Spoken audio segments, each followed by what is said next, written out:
The worst horror movie I ever saw was fucking great. Hello and welcome to This May Hurt a Bit. My name is James Strayer and this is John C. Myers. And we're a horror franchise podcast discussing each film in horror franchises. And today we'll be wrapping up our Chucky franchise talk. So, I should have counted before we started recording, but 8 films. Sure. We got 1 through 3. Obviously. We got Bride. We got Seed. We got Cult. Curse. And then Remake. So yeah. And then, technically the remake. Yeah. Yeah. So we got 8 films. I have already forgotten about the remake. Totally. Yeah. So as we were talking about before, this is a little bit, it's unique in a lot of ways, but for our format anyway, we did 7 original films, the 1 remake, that's 8 films, and then a season of television last time. And as we discussed, seasons 2 and 3 will be over on our Patreon if you want to continue on. That's just a lot of stuff to watch for a twice a month show. And I kind of wanted to give it a little breathing room. I'm not a binging TV guy usually. Right. Yeah. It's like there's so much other TV to watch in that time. I can't possibly commit to one show. I got my King of Queens rewatch. What is Home it? Improvement. I've got Landman. I've got Durndal County. I don't know, whatever. All those Tyler Sheridan shows I got to get through. All the important stuff. We are men of that age. Well, we're just men, period. There you go. And we like manly men like Billy Bob Thornton. On a horse. Doing something. Yeah. I've watched every episode of Layman. I couldn't tell you a single thing that happens. Maybe we need to send Chucky out west. That would be, I would watch Layman. Chucky Goes West. Yes, with a little cowboy hat and a couple of 6-shooters. Adorable little boots. Yeah. Come on. And Tiffany, you know what? I'm going to call myself out. I said, Tiffany, hanging out at the brothel. And I was like, no, why? No. You're going like full on Deadwood. With that. So you're like back in time. But now women have other jobs. Yes. She can. Which I'm okay with, but I guess, But maybe not me. We'll leave it up for the viewer. Totally. Or the listener. But as we do, we like to just talk about the franchise as a whole as we shuffle off. So the other big thing for this is, as we keep saying, one creative team through the entire thing, which is probably my favorite thing about this series. It lent so much goodwill to it. It was just very sweet to be able to watch Don do in various roles, all kinds of stuff throughout this franchise over the last 40 years or so. Yeah, getting there. My goodness, 88 to 2000. We're not too far away from 2028. So, but and I will say just up the top, most of these I had not seen before. Mm-hmm. So this was a real blast to go through. And I liked them, honestly, a lot more than I thought I would. Yeah. As we were going through listing them all off, you can kind of separate them out into chunks, and that you have the first 3 and then Bride and Seed. They're their own section. And then Curse and Cult, when they brought it back again, its own section. Mm-hmm. So that's, again, starting in 88, Cult of Chucky was 2017.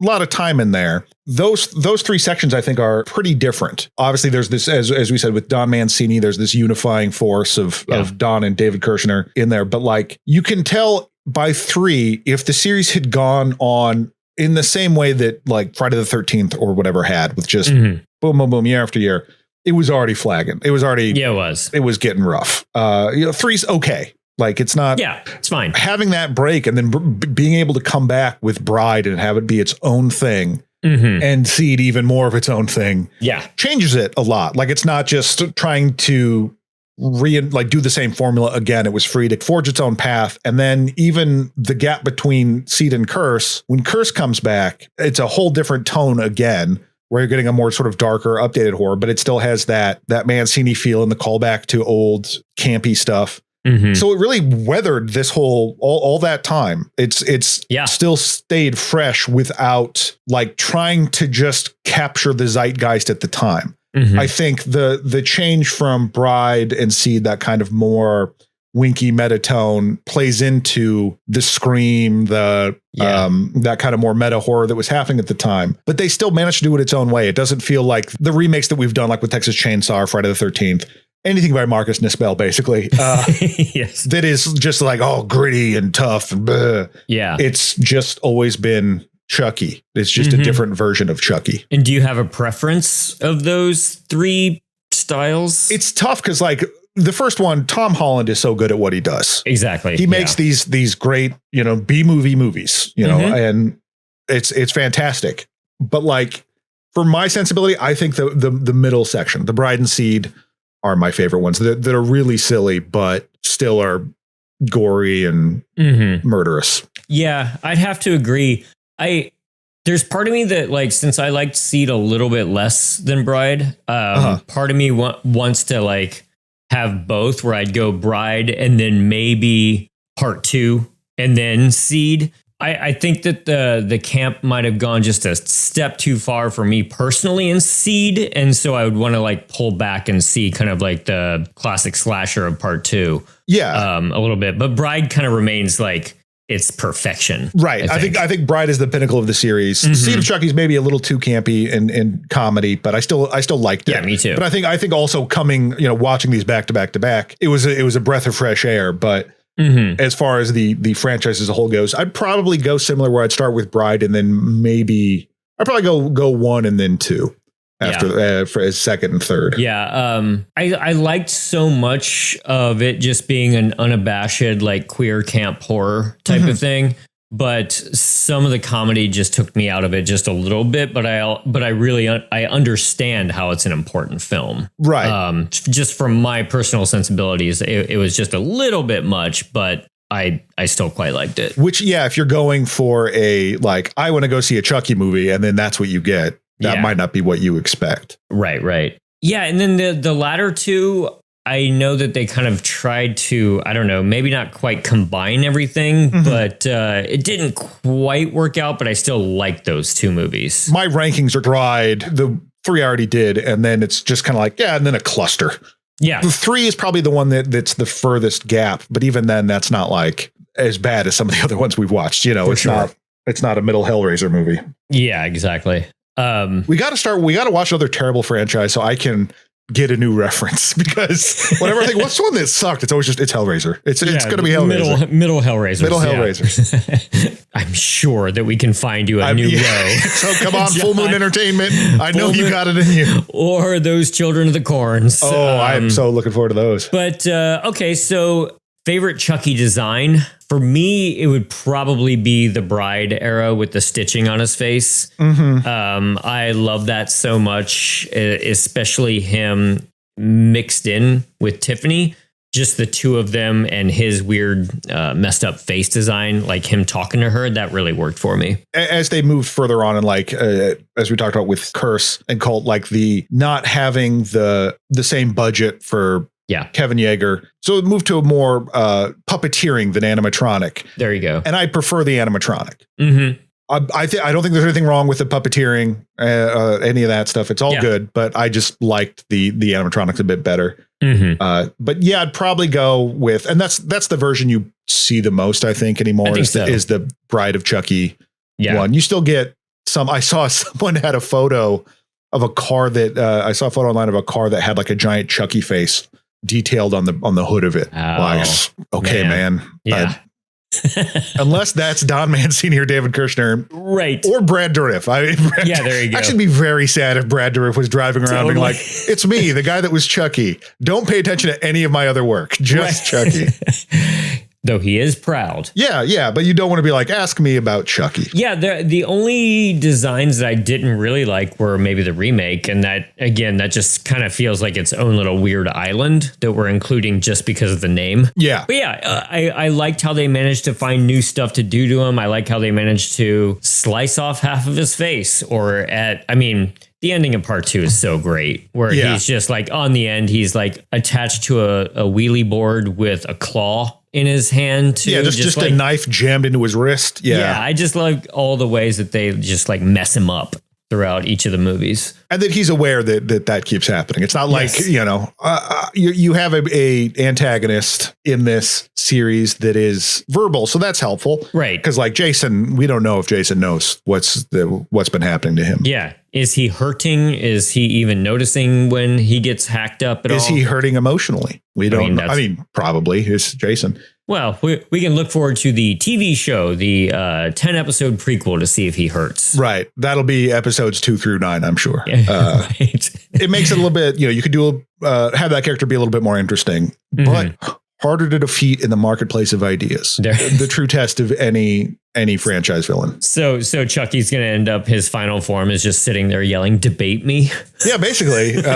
Look, your point is that it's not good if I stab you. Counterpoint, it is. It is. And yes. then Debate me. He can back that up. Prove me wrong.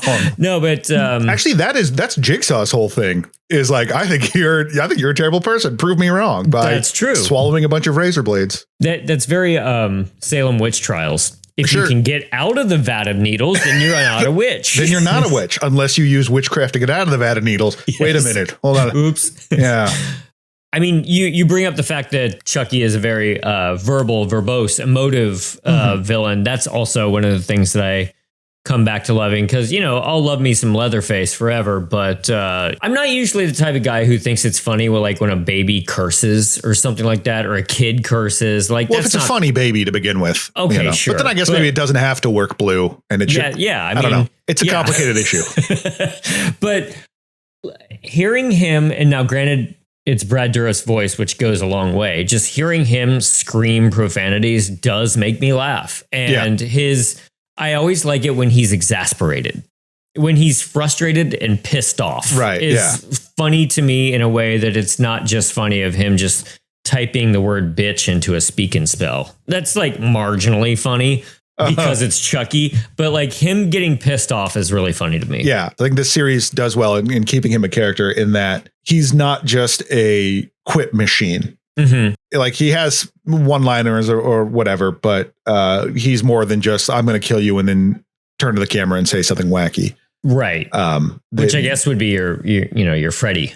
Right. After a while. So I'm told. Mm-hmm. But they managed to keep him like as a character involved in the proceedings as well. It's not just I'm going to show up and do something bad and then everyone has to figure out how to stop me, which was part of why part 3 was running out of steam with that, where you're doing the same thing again. Here's this doll that is a profanity spewing little jerk who's murdering. Like I led with swearing, like, well, and he murders on top of everything. But that, and then I'm trying to tell authority figures and no one's listening to me. Yeah. That they realize they can't just keep doing that, or they have to switch up how they're doing that. Totally. And I think by having him be a little bit more involved in the actual plot as well, I think is helpful. Yeah. I mean, by the time Bride rolls around and he's just sort of his own character, he's not just like the slasher villain. Right. Like we're going to follow him. We're not only going to follow him, but we're going to follow his new counterpart, the Bride, which was at that point just giving Brad Dourif somebody to act off of is just genius. And I would argue that Tiffany is like not just as cool as Chucky, but she's getting up there for sure. She's doing the whole, Joker to Harley Quinn thing. I was going to say she is his queen and she's crazier than him or whatever. Right. But there's definitely like you see Hot Topic shirts that have them both. Of course. That was a brilliant idea too, is having Jennifer Tilly be a part of this. Her involvement definitely changed this for the better as well. I think she's so funny and so great in these. And her and Brad Dourif play off each other so well. Yeah. And I do think they're like, she is a little bit more judiciously used in the later two in Curse and Cult. I would have liked to have seen more of her, or at least more of Tiffany. But I think the way by keeping this all canonical, or, it's all happened. It's all the one story, at the end of Seed, they're like, well, we can't really do that. Yeah. Until they figured out, oh wait, yes, we can. We can have like 1 billion of them apparently. Yeah. The introduction of Jennifer Tilly. We've got Jennifer Tilly. We've got Tiffany. And then beyond that, I get confused a little bit. But there's a lot of body jumping and doll jumping and stuff like that. And once again, I don't care as long as I'm having fun watching those two. Well, and as we talked about with the Chucky TV show, because that definitely played into that a lot harder, at least season 1, where it's like at a certain point, they know it's not worth getting into. Yeah. Like, it's like, we're just opening up this. It's like time travel stuff. If you just, oh God, yeah. I get really irritated with time travel things, which shout out Green Shirt. It's the Star Trek podcast done by some friends of ours. Cameron, or no, it was Rob, who's been on the show. Yes. Made a comment about me not liking sci-fi or time travel movies, which he's correct. Yes. But that, like, if you just do some throwaway line, like in Looper, they do that. They go like, we're not going to get into this. Because that would take all day. It's like, fine, great. Just acknowledge it that it's and move on. Like you need to accept this basic premise if we're going to make this movie, if we're going to tell this story. Yeah. There's a certain amount of hand waving you can do with that I'm totally on board with. I think they do that same thing here where it's like, we're not going to get into who's the primary Chucky or, whatever. That's already kind of been settled. It does. We're past that now. Yeah. But there does seem to be the primary Tiffany is Jennifer Tilly. Yes. That seems to be the alpha Tiffany. And boy, not to get ahead of ourselves, but I have gotten I'm about halfway through season 2. Mm-hmm. And Jennifer Tilly goes even bigger. Oh, great. Season 2 is definitely going even further into the queer camp of it all. And I think it's great 90% of the time. And sometimes it just surpasses my particular sensibilities just a little bit. And I'm like, this is great. I'm glad it exists. Let's get back to the slashing a little bit. But I know that there's an audience for it. And I think it's cool that they're able to like really run with it. Yeah. And that's something that's interesting as well, not to get too far away from what we were just talking about, but that the audience for this, that it has cultivated a space in queer horror. Yeah. But it's also the mainstream is way into it as well. And granted, yes, that's not two widely separated fields anymore. Mm-hmm. But it is kind of cool that it's been able to have that niche and then still be like, guys in lifted trucks being like, hell yeah, Chucky. Exactly. Yeah. Although the episode that I just watched in season 2, I'd love to watch the guys in lifted trucks watch this particular one. Okay. So yes. All right, I got to get caught up. I got to start working. Sign up for a Patreon to hear further discussion on that one.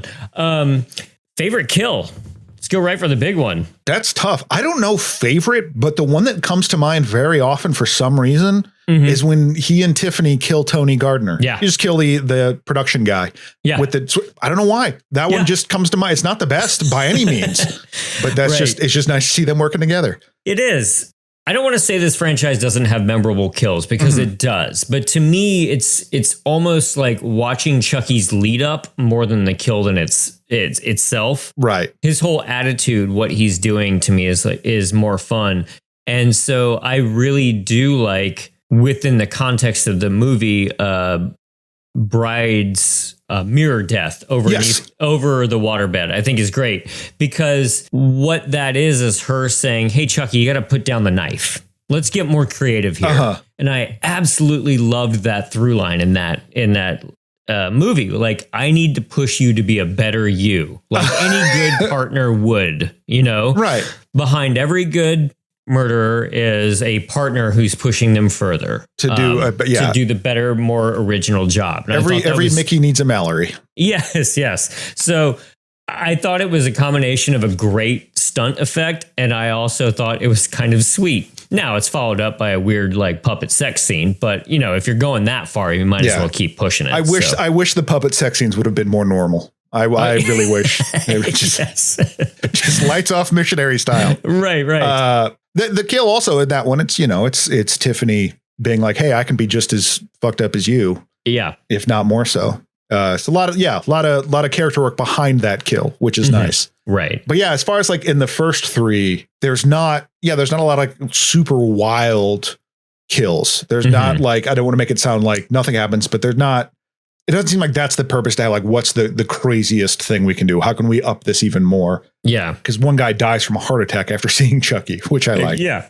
But yeah, I think it's a testament to these movies that it is the build up to it. It's the Sergio Leone close-ups of eyes before the quick shot, the quick gunfire, that it's everything around the kills. But a lot of the kills are still really fun. Don't get me wrong, particularly in Bride, which is probably my favorite for the grandiose stuff. Yes. But a lot of it's just, hey, look what we made this puppet do. We can have this puppet walk around and hit a lady with a ruler. That's part of it too. Like it's not just the challenge, but of making that happen, but them also showing off. Yeah. Like, look what we got it to do. And again, I love what they were able to do with his facial expressions in those kills. So his weird wincing, screaming voice as he's beating her with a ruler, which I guess kills her, to me is funnier and more entertaining than the actual like ruler death itself, right. I guess. I think that's something that was missing in the remake a lot. Like obviously there was a whole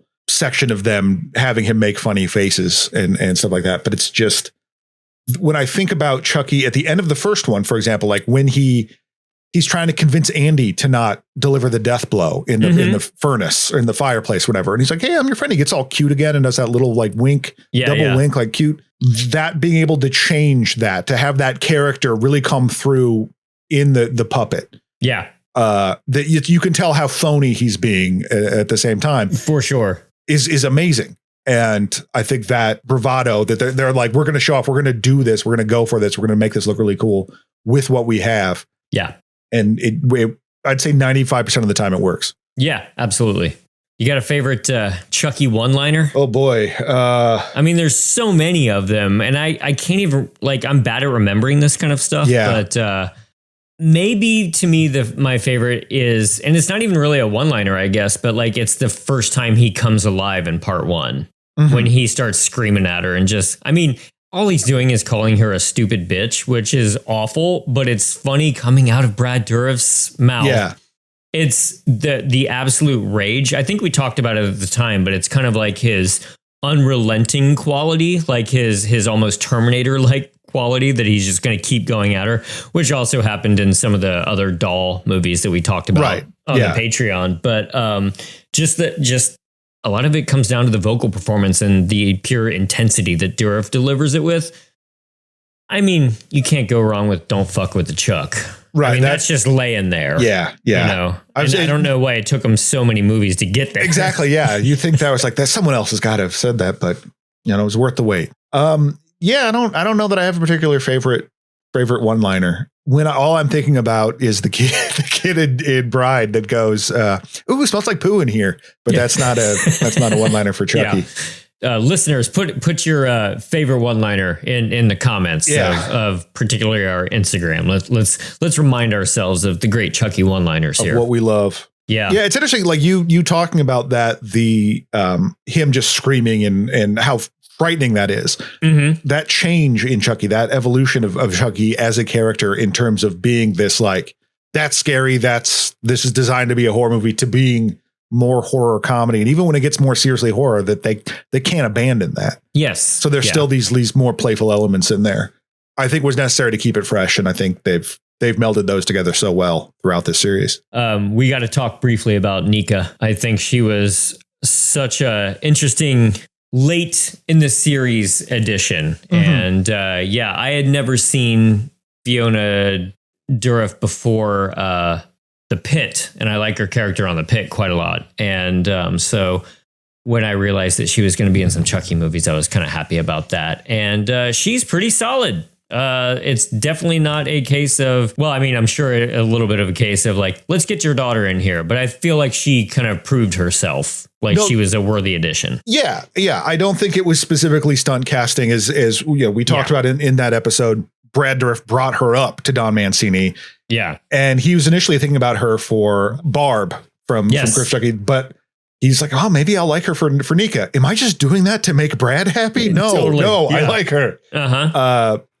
And it works. And they lean, you know, I like that they hang a lantern on that by having her play him when he's young, but it's still like, I still like watching Fiona Dourif, whether or not she was Brad Dourif's daughter. For sure. You know, I think she's good in these movies. And no season 2 spoilers, but it is fascinating. Like just treating her like garbage. Just the stuff that Nika is going through is so cruel. For sure. Now this is a tough one because, well, it's not that tough.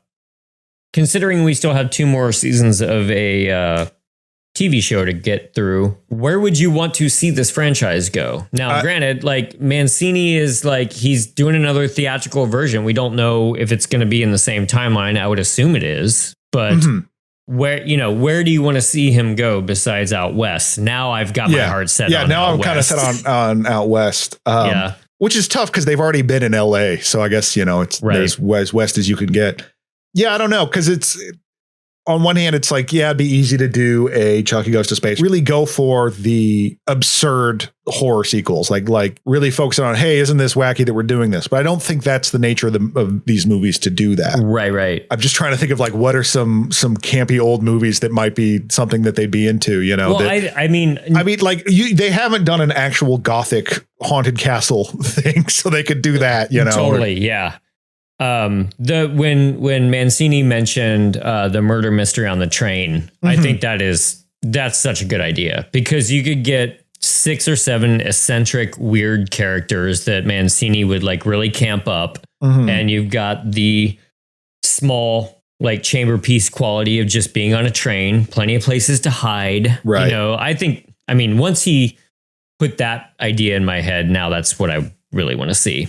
Yeah. And that's a tough balancing act with, as you get further into these series, where it's how much of it is, can you do a whodunit versus I want to see Chucky be Chucky, particularly when Chucky's is the character that he is. And I think Curse does that pretty well, where it's Chucky, right? But you're kind of waiting for that shoe to drop. So they're able to keep that tension up that way.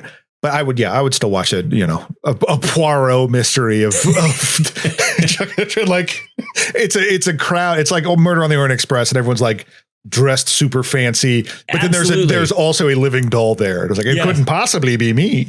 I'm too little. They take him completely serious the entire time. Like he's just kind of out the entire time, You could put him like on an Air Force One type of thing, not Air Force One, Con Air type of thing, where he's with like other hardened criminals and he's getting transported. Right. Yeah. In the plane, almost like a No Escape, where they're all stuck on an island, but it's Chucky. Putting him in those kind of situations would be pretty fun.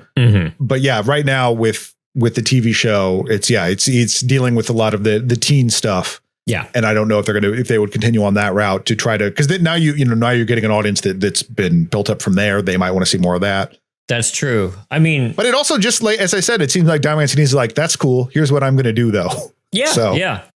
And more power to him. And I hope he keeps doing it. Like I would watch a new Chucky movie like every 3 years. Yeah, for sure. If just put him in different things. And as long as Don is in charge, great. Yeah. I am looking forward to it being a movie instead of a series. Nothing against the series, because I watched season 1 out of 3 and whatever, but it's just that format, as we talked about, can get a little long. So I like the shorter, punchier Chuckies. All right. Well, thanks everyone who voted for Chucky all these months ago. Oh gosh, yeah. That was an audience pick.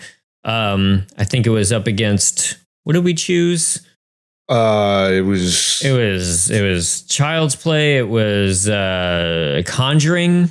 I think it was Conjuring. Yeah. 2 others. I don't know. But we like that format so much that we're going to do it again. Yes. And we're going to pick 4 shorter ones. We like to do a couple of shorties after we do like one of these long, big franchises. So we're going to come up with like 4 franchises that are more around the 3 or 4 film entries. So we'll put those up on our Instagram page the weekend that this episode comes out. Also, Halloween was on there. Halloween was on there. Whoa, that was a big card to play. Yeah. Yeah, we went for the big ones, but yeah, we'd still be on that if Halloween won. So thank you for voting Chucky, everybody. Yeah. Yeah, that was such a fun franchise to go through. It didn't have the doldrums that some of these other ones. Absolutely not. Did. Like I was never like, oh boy. Like how close are we to done with this yet? But these did not hurt that much of a bit at all. And in fact, I looked forward to a new Chucky movie each time. So yeah, that was great. That we should change the name of the podcast to "This May Hurt That Much of a Bit." Yeah. I think we should put more words in there. More words on our logo and everything. Yeah. You mean gotta reprint all these t-shirts that are right here at my feet that you can order up for $25, you know? Oh, where can I order up those t-shirts? Get at me on Instagram or email us at thismayhurtabitpod@gmail.com and I'll set you up with one. T-shirts, tote bags. My dad's got one. That's kind of neat. Nice. Yeah. Are you trying to say you're not as good as Jim's dad? No, yeah, you exactly. are. Wait, that sounds crappy when I say it that way. Nobody is. Are you going to let Jim's dad be better than you? Tough shoes to fill. Yeah. Tough shoes to fill. Be as cool as Jim's dad. There you exactly. go. Okay. Yeah. That feels better. All right, everyone. Well, pay attention to our Instagram. Well, I was gonna. What did you do a kill count? Like how many? We didn't bet this time, which would have made sense because it was more of a slasher. But that is true. You know, I did forget to do that, and we've fallen off the making our predictions at the beginning too. So there's a quick way to figure that out. The Child's Play fandom, big fans over the Child's Play fandom. So the total number, according to childsplayfandom.com. Yeah. Shout out to those guys. It's nice because they've busted it out by movies, but with a running count. Mm-hmm. And so by the end of, including the remake, Mm-hmm. at the end of 2021, season 1, final kill count, or not final kill count, the working kill count, 142. Wow. That's quite a bit. I mean, that's 8 films and 8 episodes of television. Yeah. That is so much. That is a lot. Yeah. I'm trying to think if there's any big explosions or anything like that. That's what I'm saying. It's like there's a couple of like multiples. We're like, oh, well, we killed these 2 old people. Or the theater scene at the end of season 1. The theater scene at the end of season 1, yeah, but really it's just he's a busy little guy. Yeah. Oh, some of them are listed before the films, so that's not fair. That's what when I double checked my notes for In Memoriam, like I don't include like before the film and like what people talk about and stuff like that. So that knocks out 35 of them. There you go. Because some of them because they have it's okay. I don't have an answer. If you at home know, because the way that this one is like, well, there's before the films, but then there's people that get killed in the series, like unnamed car salesman, the guy that sells them the car that they kill. That's in the show. Why are you doing that beforehand? Right. I shouted out Child's Play fandom.com. I got beef with you now. Uh-oh. I'm sorry. Yep. I'm like shout out rescinded. Your bookkeeping is messed up and is frankly a slap in the face to Chucky. And to this podcast. And to this and to me personally. Yes. I Because mean, why not make it a personal? I could have kept better count myself, but no. No. But that is their fault. Yeah, right. It's not going to be mine. Because we said, hey, you know what we could probably do is lean on the hard work of the fine people at childsplay.fandom.com. Yeah. Woof. Usually you can do that. You can. Not these days. You and your wild cowboy accounting. Terrible stuff. All right, everyone, we're going to leave it there. Comment below what your favorite of the series was. Yeah. I'd also like to make sure that I shout out new Patreon subscriber, Kevin Apker. I hope I'm saying your last name correctly, but I know that you and your son are watching Child's Play together, and that just warms my heart and listening along with us. So welcome. And I would like to shout out Red Shy Guy on YouTube, the one guy that comments on our YouTube posting. Yeah. So hell yeah, that guy. Yeah, you can find us on YouTube. So go check out our Instagram page for where you can vote. I'll be doing that vote hopefully that Saturday morning. So you can spend that Saturday voting and see what fresh hell awaits us. That's right. I'm going to pick a diverse set of movies. Excellent. This time. So yeah. All right. Thanks so much for listening to this episode. Thanks so much for watching Chucky along with us. It's always fun to hear when everybody's watching along with us. So stay tuned for what we pick next, and good night. Good night. This has been a Caretaker Press production. It was produced by James Strayer and edited by John C. Myers. Logo by Ethan Kimberling and music by Michael Arthur Holloway, who you can find on Bandcamp. Follow us on Instagram at thismayhurtabitpod and email us at thismayhurtabitpod@gmail.com. Give us a 5-star review over on your favorite podcast app, and we'll see you next time.